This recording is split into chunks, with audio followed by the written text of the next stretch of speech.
zaman itu. Tentunya kita semua sedia maklum, bahwasanya Ahli Sunnah wal Jamaah berkeyakinan bahwa jumlah Nabi dan Rasul yang wajib kita imani itu ada 25. Tapi Nabi yang tidak disebut dan tidak diceritakan oleh Allah dalam Al-Quran nama-namanya dan zamannya itu adalah jumlahnya lebih daripada 25 orang. Jadi Nabi ini ramai jumlahnya.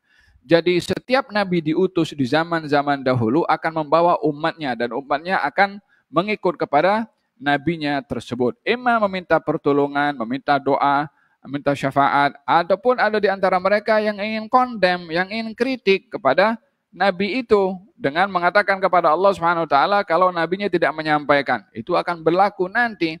Wala nas'alanna alladziina ursila ilaihim wala nas'alannal mursalin. Kami akan tanya setiap umat yang kami telah utus kepada mereka rasul akan dihisab, akan disoal. Nabinya pun kami akan soal. Sebab umat akan kondem kepada Allah Subhanahu wa taala, ya Rasulullah, nabi yang kau utus tak sampai, ya wahai Allah, nabi yang kau utus tidak menyampaikan kepada kami. Umat akan komplain seperti itu ada. Maka dipanggil nabi itu, betul ke kamu tidak menyampaikan? Kan dalam Quran ada juga Allah bertanya kepada Nabi Isa, "A anta qulta lin-nasi ittakhiduni wa ummiya ilahaina min dunillah?" Hai Isa putra Maryam, adakah kamu mengatakan kepada kaum kamu untuk menjadikan aku, yakni Isa, dan ibu aku Siti Maryam, dua Tuhan selain daripada Allah? Adakah itu yang kamu kata kepada kaum kamu? Sekarang kaum kamu mengatakan kepada aku kalau engkau mengatakan kepada mereka engkau dan ibu engkau adalah Tuhan selain Allah Subhanahu wa taala. Itu soalan dalam Quran ditanya oleh Allah, tapi akan berlaku nanti di hari kiamat. Nabi Isa akan disoal dan juga para anbiya pun juga akan disoal oleh Allah Subhanahu wa taala. Jadi dengan demikian adanya keterkaitan antara nabi dengan kaumnya, nabi dengan umatnya. Nanti umat-umat itu akan ikut nabi mereka. Katanya tujuannya adalah salah satunya adalah ya fulan isfa. Wahai fulan, wahai nabi, wahai rasul, beri syafaat kepada saya. Satu umat yang lain mengatakan kepada nabi dan rasulnya, wahai fulan, wahai rasul, berikan syafaat kepada saya. Hatta tantahi syafaatu ila Nabi sallallahu alaihi wasallam, sehinggalah syafaat itu sampai kepada baginda Rasulullah sallallahu alaihi wasallam. Fadzalika yauma yab'atsullahu al-maqamal mahmud. Itulah yang dimaksudkan dengan maqam mahmud. Jadi dengan kata lain, arti maqaman mahmuda itu adalah syafaah yang Allah Subhanahu wa taala berikan kepada baginda Rasulullah sallallahu alaihi wasallam. Apa itu syafaat? Syafaat ini artinya secara bahasa adalah al-wasilatu wat talab, perantara dan permintaan. Adapun secara istilah arti syafaat adalah talabul khair lil ghair. Meminta kebaikan untuk orang lain. Itu syafaat. Meminta kebaikan untuk orang lain, bukan untuk dirinya tapi untuk orang lain. Orang tengah yang ingin menyampaikan kebaikan kepada orang lain. Syafaat ini di dunia boleh berlaku bila orang menjadi sebab membantu kepada orang lain, maka itu namanya syafaat. Orang datang kepada orang kaya, beritahu kalau kamu ada duit bagi kepada saya nak tolong orang-orang miskin yang lapar itu. Diambil duit maka diberikan kepada orang miskin. Yang minta duit ini adalah namanya syafi', yang memberi syafaat. Sebab kebaikan duit yang diberikan oleh orang itu bukan untuk dirinya tapi untuk orang lain. Atau orang datang meminta pekerjaan. Ya, register. Kemudian kita mengatakan kepada tuan punya syarikat tu, ini budak bagus ini. Kalau dia register, terima dia. Maka diterima. Disebabkan kita yang memperkenalkan kepada orang itu. Ini namanya syafi'. Jadi yang menjadi sebab kebaikan kepada orang lain tentunya dilakukan dengan ikhlas. Maka ia dinamakan syafaat. Itu di dunia. Mendamaikan dua orang berselisih itu syafaat. Itu di dunia. Karena ingin mendamaikan dua orang yang berselisih. Adapun di akhirat ada syafaat juga, kebaikan yang diberikan kepada orang lain, tentunya yang memerlukan dalam hal ini. Ya. Jadi yang memberi syafaat itu para nabi, para rasul, para ulama, para syuhada, malaikat pun juga diberi oleh Allah Subhanahu wa taala ruang untuk memberikan syafaat. Yakni dengan meminta kepada Allah Subhanahu wa taala, ya Allah, izinkan aku beri syafaat kepada si fulan. Itu namanya syafaat nanti di akhirat. Hanya setiap syafaat yang ada pada para anbiya dan rasul, masing-masing levelnya tidak sama, walaupun memiliki keupayaan atau izin untuk memberikan syafaat. Di dalam hadis bahwasanya dinyatakan bahwasanya Uwais Al-Qarani itu dapat kedudukan dapat memberi syafaat kepada manusia yang ramainya kambing yang dimiliki oleh Rabi'ah dan Mudhar. Rabi'ah dan Mudhar ini satu kabilah yang cukup banyak dan cukup ramai. Satu orang punya keupayaan memberikan syafaat sekian ramai. Dalam hadis para syuhada, orang yang mati syahid dapat memberikan syafaat kepada keluarganya 70 orang. So dia mati syahid, bukan Nabi, bukan Rasul, tapi boleh memberikan syafaat kepada 70 orang daripada keluarganya. Ada orang punya ruang beri syafaat hanya kepada seorang. Para anbiya tentunya lebih luas. Cuma yang paling besar sekali adalah junjungan Nabi besar Muhammad sallallahu alaihi wa ala alihi wasallam. Maka dalam hadis ini, dalam ayat ini ingin membicarakan bukan syafaat yang umum, karena syafaat yang umum ada kepada semua, ada kepada selain para nabi dan juga rasul juga.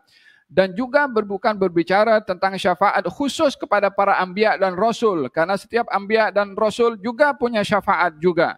Tapi ayat ini berbicara syafaat khusus untuk Rasulullah sallallahu alaihi wa ala alihi wasallam yang dinamakan maqaman mahmuda. Ketika ayat ini turun dan baginda Rasulullah sallallahu alaihi wasallam bersabda, sesungguhnya Allah Subhanahu wa taala mempunyai maqaman mahmuda. Katanya kalau orang mengumandangkan azan, bacalah azan sesuai yang dikumandangkan. Tsumma salullaha liyal wasilah. Mintalah kamu kepada Allah al-wasilah. Apa itu wasilah? Kata Nabi, wasilah adalah kedudukan yang hanya diberikan oleh Allah kepada seorang, yaitu maqaman mahmuda, dan saya berharap sayalah orang itu, kata baginda Rasulullah. Nabi ketika mengatakan demikian, moga-moga sayalah orang itu, memang beliau yang dimaksudkan karena tak ada lagi siapa seorang itu maqam mahmud, hanya seorang saja, tak ada yang lainnya, yaitu Nabi Muhammad sallallahu alaihi wa ala alihi wasallam. Katanya sallallahu liyal wasilah, mintalah kamu kepada Allah agar supaya saya diberikan oleh Allah kedudukan yang namanya wasilah atau maqaman mahmuda itu. Barang siapa yang dia minta kepada Allah untuk Rasulullah al-wasilah, maka wajibat syafaati yaumal qiyamah, maka dia berhak untuk mendapatkan syafaat aku nanti di hari kiamat. Persoalannya, kenapa Nabi suruh kita minta kepada Allah supaya Allah beri kepada Nabi al-wasilah?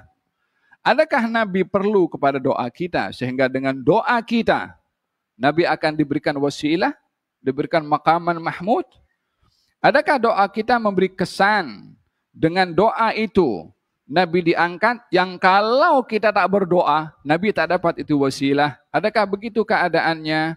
Tidak. Rasulullah dijanjikan itu makam sebelum kita diciptakan lagi pun. Itu makam sudah memang dikhaskan untuk Rasulullah sallallahu alaihi wasallam. Hanya Rasulullah mahukan adanya macam tiket, yang dengan tiket itu Rasulullah boleh memberikan syafaat kepada umatnya. Apa tiket itu? Ya doa tadi itu. Jadi doa tadi pada hakikatnya itu sebab yang akan digunakan oleh Nabi memberikan syafaat kepada umatnya. Yani yang dapat untung bukan Nabi karena doa umat, tapi itu umat dapat untung karena diberitahu oleh Nabi dengan doa itu, aku bagi kepada engkau syafaat. Faham dong? Jangan kita pula, aku berjasa kepada Rasulullah, aku doa hari-hari selepas azan untuk Nabi diberikan syafaat. Jangan pula nanti, ya Rasulullah, aku dah doa kepada engkau, aku punya hak untuk engkau diberikan syafaat kepada aku. La. Nah, Anda tak punya hak apa-apa. Itu adalah fadl, takarrum daripada Rasulullah sallallahu alaihi wasallam kepada umatnya, sebab untuk beliau dapat memberikan syafaat kepada umat Nabi Muhammad sallallahu alaihi wa ala alihi wasallam. Hadza berkenaan dengan syafaat. Syafaat ini bagi baginda Rasulullah yang khusus, sebagaimana saya katakan ada 5. Ada 5 kategori syafaat. Dan keistimewaan syafaat yang ada pada Rasulullah yang sangat berbeza dengan para nabi-nabi yang lainnya adalah syafaat Rasulullah ini bukan hanya untuk umatnya, tapi kepada umat yang lainnya pun juga. Syafaat Rasulullah bukan hanya untuk umatnya, walaupun itu yang terutama, tapi juga untuk syafaat diberikan kepada umat-umat selain daripada umat Rasulullah sallallahu alaihi wasallam. Katanya dalam hadis, "U'titu khamsan lam yu'tahunna ahadun min qabli." Aku diberi oleh Allah 5 keistimewaan khusus yang tidak diberi oleh Allah kepada umat-umat sebelum aku. Daripada 5 ini adalah wa utitus syafa'ah. Saya diberi syafaat. Yang lain kan dengan syafaat. Adam ada syafaat, Nabi Nuh ada syafaat, Nabi Ibrahim ada syafaat. Kenapa Nabi katakan saya diberi syafaat yang ini tidak ada pada nabi-nabi yang terdahulu? Yang dimaksudkan adalah syafaat khusus yang ada pada Rasulullah yang tidak ada pada nabi-nabi yang terdahulu. Nabi terdahulu boleh bagi syafaat kepada umatnya. Nabi terdahulu syafaatnya limit. Tapi syafaat Rasulullah SAW adalah kembali kepada 5 ini yang tidak ada pada nabi-nabi yang terdahulu. Yang pertama adalah syafaat Rasulullah SAW di padang mahsyar. Orang di padang mahsyar tengah dalam keadaan dia bawah terik panas matahari, satu batu itu tingginya matahari, dalam keadaan yang sangat menakutkan, maka ada di antara mereka yang meminta supaya dipercepat proses berada di padang mahsyar, dipercepat proses hisabnya. Maka syafaat Rasulullah merangkumi yang seperti ini. Orang yang dari padang mahsyar dipercepat prosesnya, maka dengan sebab doa Rasulullah, maka ini syafaat untuk meringankan mereka yang berada di padang mahsyar. Yang pertama. Yang kedua, ada syafaat namanya yang orang itu akan menghadapi hisab daripada amal perbuatannya, tapi karena syafaat Rasulullah dia boleh masuk surga tanpa hisab. Awalnya dia kena mesti dihisab. Tapi karena syafaat Rasulullah, dia boleh masuk surga tanpa hisab.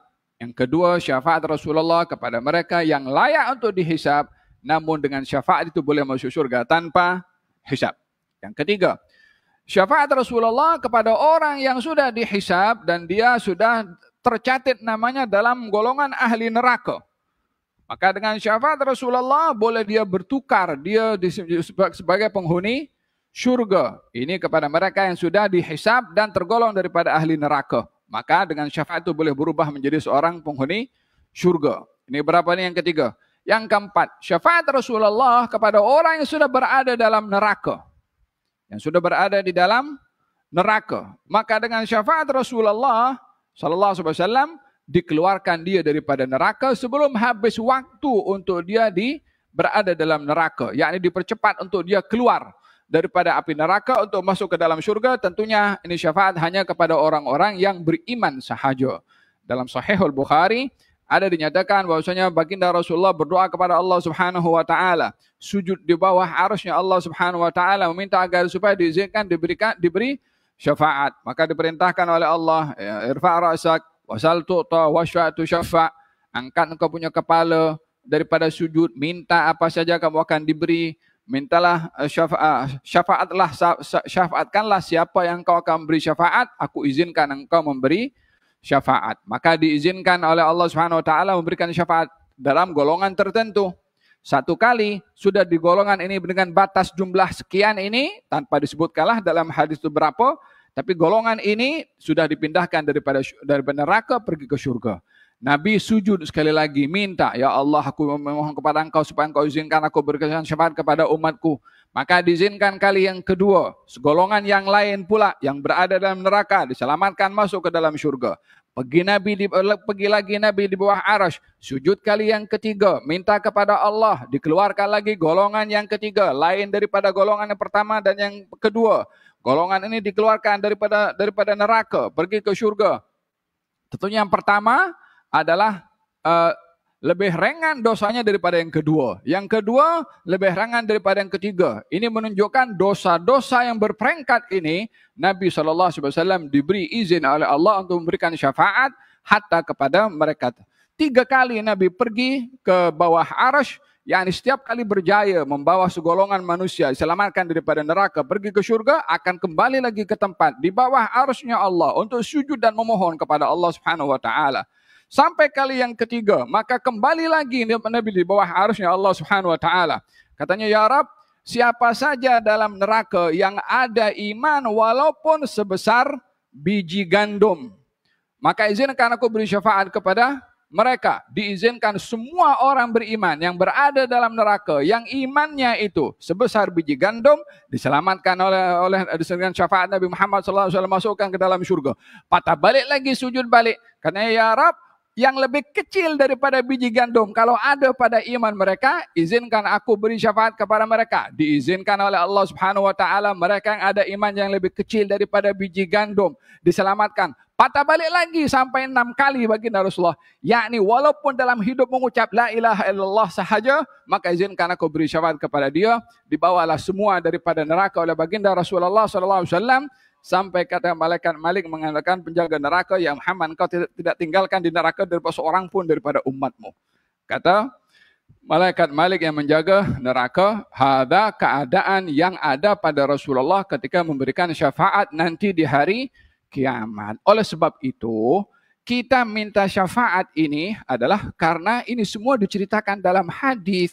Tentang untuk apa diceritakan dalam hadis tentang syafaat kalau bukan kita perlu untuk meminta syafaat kepada Rasulullah SAW.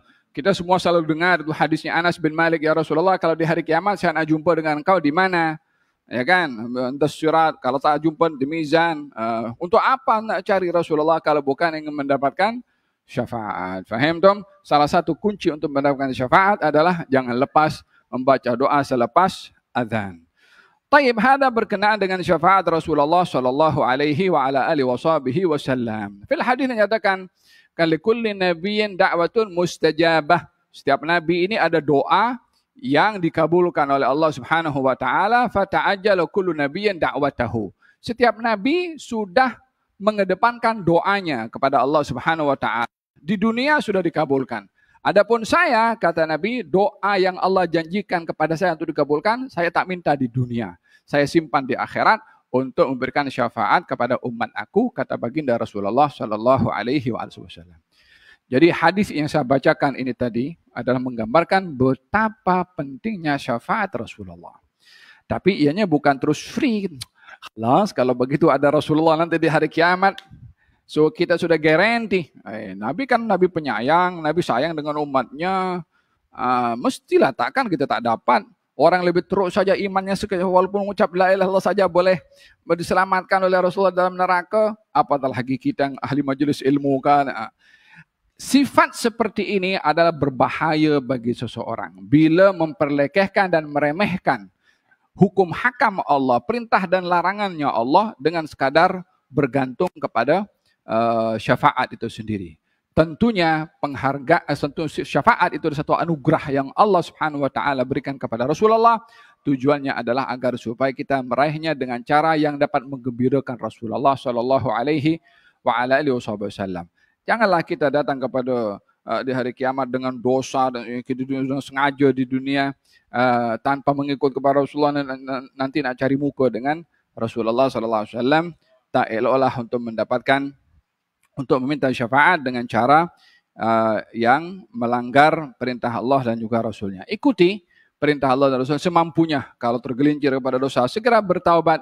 Namun jangan bergantung kepada amal perbuatan, karena amal perbuatan belum mencukupi untuk mendapatkan rahmat dari Allah, belum mencukupi untuk mendapatkan syurga dari Allah Subhanahu wa taala, melainkan dengan rahmatnya Allah Subhanahu wa taala. Hada berkenaan dengan hadis yang pertama.